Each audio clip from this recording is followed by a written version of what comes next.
U.S. President Donald Trump says the first ever summit between sitting leaders of the U.S. and North Korea prevented a potential nuclear catastrophe.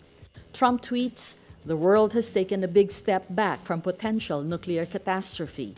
No more rocket launches, nuclear testing, or research.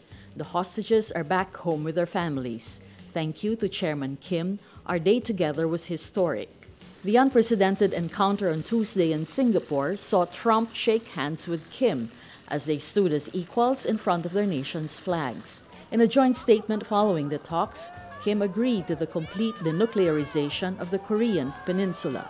A report from North Korean state media says the two men each asked the other to visit their country and accepted each other's invitation. The Singapore summit was a potentially legacy-defining meeting for both men. Only a few months ago, the pair swapped personal insults such as dotard and little rocket man, and the North conducted its sixth and most powerful nuclear test, as well as fired missiles over Japan. Trump vowed to rain down fire and fury on Pyongyang if it threatened the U.S., but instead in Singapore, it was compliments that flowed, as the president described Kim as talented and said they forged a special bond.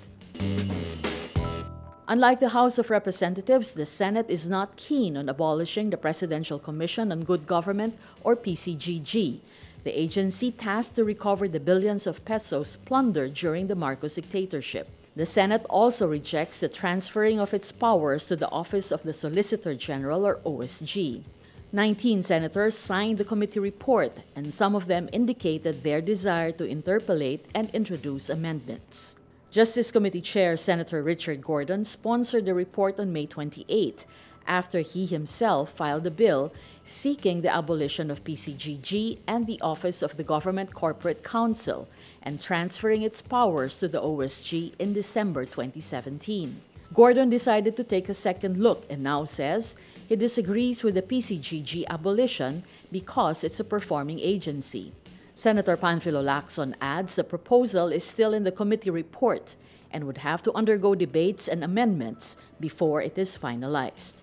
The Senate's version is far different from the House bill.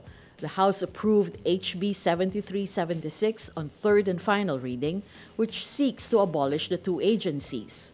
Critics of the proposed PCGG abolition, among them Vice President Leni Robredo, slammed the bill as an attempt to revise history.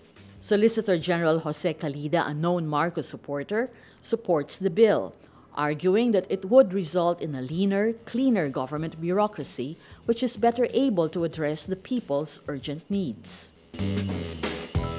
The Office of the Ombudsman will open another criminal preliminary investigation against former Vice President Jejomar Binay, this time over the alleged undervalued sale of a property of the Boy Scouts of the Philippines, or BSP.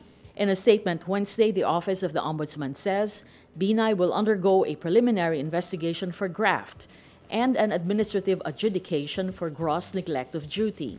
Binay was the BSP president when the 600 million peso sale of a 10,000 square meter BSP property in Makati City took place in 2011. Alphaland Makati Place Incorporated bought the property. The Office of the Ombudsman says previous improvements on the property were valued at 8.4 billion pesos, meaning that the total appraisal value was 10.13 billion pesos. Bureau of Internal Revenue officials Teodoro Galicia, Mark Anthony Panganiban, and Romeo Tomas will also undergo criminal investigation for graft for exempting the sale from capital gains tax, which resulted in a loss of 63 million pesos in tax collection for the government. Fact-finding investigators said the tax exemption was obtained without a request for a ruling, indicating that there was manifest partiality and evident bad faith, causing undue injury to the government. Toyota says it is investing $1 billion in Asia rideshare company Grab, as the Japanese automaker looks to expand beyond its core business into the mobility sector. In a statement, Toyota says the deal is aimed at achieving connectivity for Grab's rental car fleet across Southeast Asia. Toyota will place one of its executives on Grab's board, and a second Toyota team member will serve as an executive officer at the company, which Toyota calls the partner of choice for ride-hailing in the region.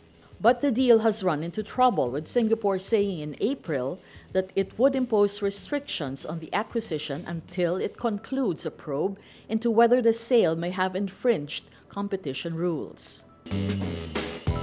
Various reports say Angelina Jolie could lose primary custody of her children with Brad Pitt if he is not allowed to spend more time with them.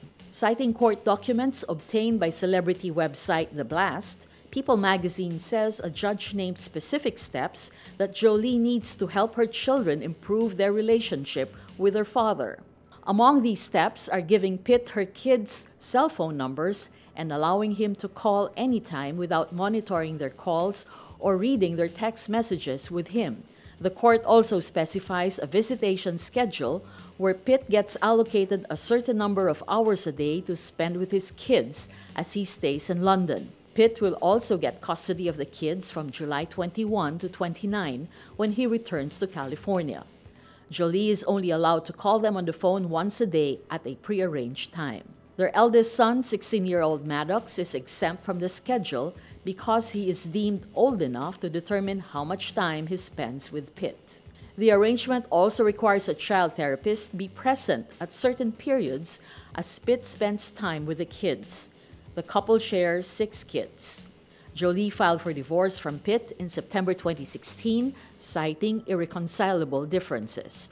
They were married in 2014.